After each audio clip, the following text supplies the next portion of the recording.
இன்றைக்கி நம்ம செட்டிநாடு சமையலில் என்ன பார்க்க போகிறோம்னா, அதாவது தக்காளி குழம்பு தான் செய்ய போகிறேன்.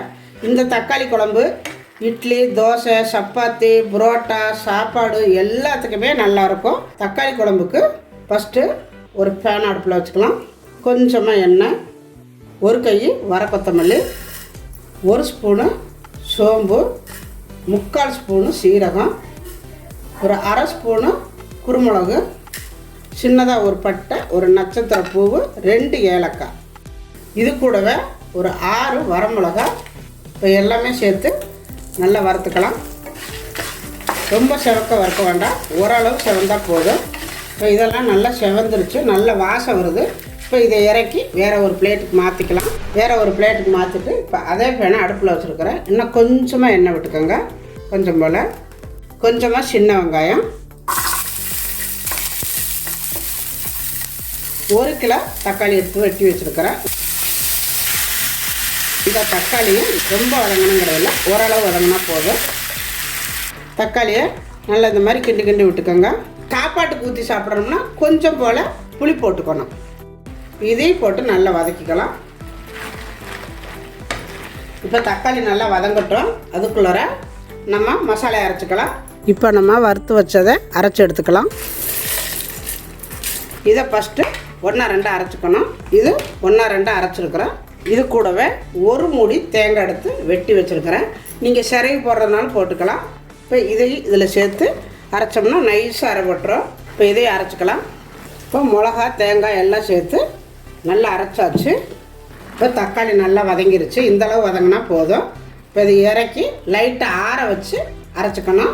இப்போ நம்ம வதக்கி வச்சுருக்கிற இந்த வெங்காயம், தக்காளி இப்போ இதையும் சேர்த்து அரைச்சிக்கலாம்.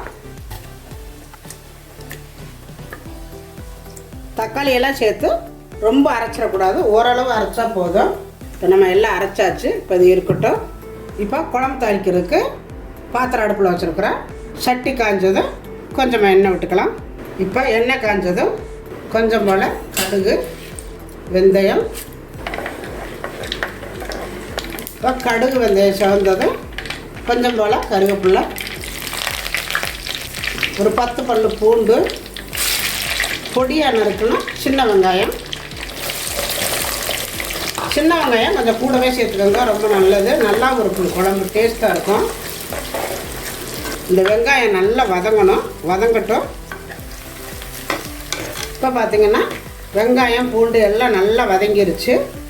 இப்போ இதில் 1 ஸ்பூனு வெறும் மிளகாத்தூள் சேர்த்துக்கோங்க, 1/2 ஸ்பூனு மஞ்சத்தூள். லைட்டாக கிண்டி விட்டோடனே இப்போ நம்ம அரைச்சி வச்சுருக்கிற இந்த பேஸ்ட்டையும் சேர்த்துக்கலாம்.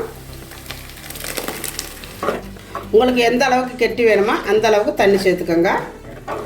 இப்போ நம்ம மிச்சி சரை கழுவி அந்த தண்ணியை சேர்த்துக்கலாம்.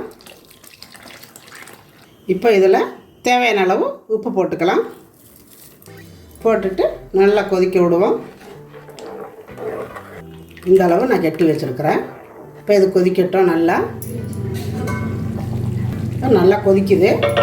நம்ம எல்லாமே நல்லா வதக்கி விட்டுட்டோம். அதனால் ஒரு 2 கொதி வந்தாலே போதும், ரொம்ப கொதிக்கணுங்கிறது இல்லை. இப்போ கொதிக்கட்டும். பாருங்க, நான் அடுப்பை குறைச்சி வச்சுட்டேன்.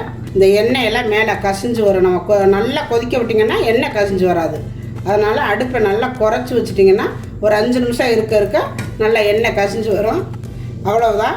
அடுப்பை குறைச்சி வச்சுருக்கிற புல்லாவுமே நல்லா எண்ணெயெல்லாம் இன்னும் கசிஞ்சு வெளியில் வரணும். இப்போ இது இன்னும் ஒரு 5 நிமிஷம் இருக்கட்டும். இப்போ பாருங்கள், குழம்பு நல்லா எண்ணெய் கசிஞ்சு நிற்கிது. நான் இப்போ இறக்கிட்டேன். கொஞ்சம் போல் கருவேப்பிலை போட்டுக்கோங்க வேணும்னா. அவ்வளவுதான். சூப்பரான நல்ல டேஸ்டான தக்காளி குழம்பு ரொம்ப அருமையாக வந்துருச்சு. இது பார்க்குறக்கே அவ்வளோ நல்லா இருக்குது. இது 2 நாள் 3 நாள் இருந்து வச்சு சாப்பிடலாம். ரொம்ப நல்லாயிருக்கும், அருமையாக இருக்கும். எல்லாத்துக்குமே சாப்பிட்டுக்கலாம். சாப்பாட்டுக்கும் நல்லாயிருக்கும். ஏன்னா நம்ம இத்தினோண்டு புளி கூட போட்டிருக்கிறோம். அதனால் சாப்பாட்டுக்கு ரொம்ப நல்லாயிருக்கும். இதே மாதிரி நீங்கள் செஞ்சு பாருங்கள். செஞ்சு பார்த்துட்டு எப்படி வந்துச்சு அப்படிங்கிறத எனக்கு கமெண்டில் சொல்லுங்கள். இந்த வீடியோ பிடிச்சிருந்தா லைக் பண்ணுங்கள், ஷேர் பண்ணுங்கள். செட்டிநாடு சமையலுக்கு சப்ஸ்கிரைப் பண்ணுங்கள். நன்றி. வாழ்க வளமுடன்.